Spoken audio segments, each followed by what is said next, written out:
Naval Department of San Blas operated ships which would have been typical for that era in terms of colonial coastal shipboard construction.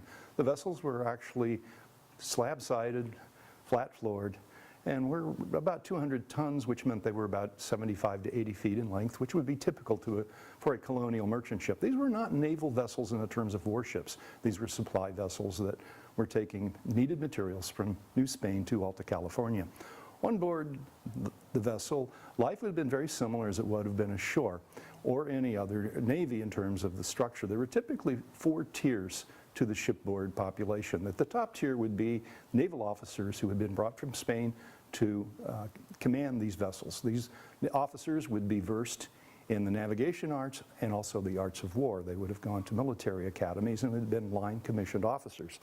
The next layer down would have been essentially merchant captains, which had been hired as pilots. They were experienced and knowledgeable on how to organize and run a vessel, how to navigate the vessel, but were not necessarily trained in the arts of war.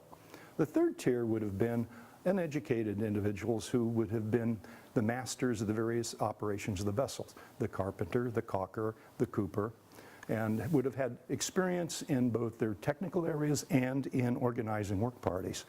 The lower tier essentially would be the seamen, and the seamen would be organized in 2 parts.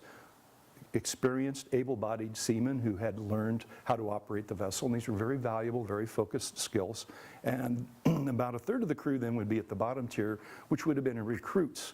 These would have been landsmen who had no experience at sea, who would have been trained ashore in some similar activities, such as a vaquero, were very valuable, and would be brought into the vessel, and then over time would transition up to an able-bodied seaman, and then a few of them would transition up to that second tier of the bosun, the carpenter, and the caulker, the highly trained, highly technical, highly experienced level, but not educated in a formal academy.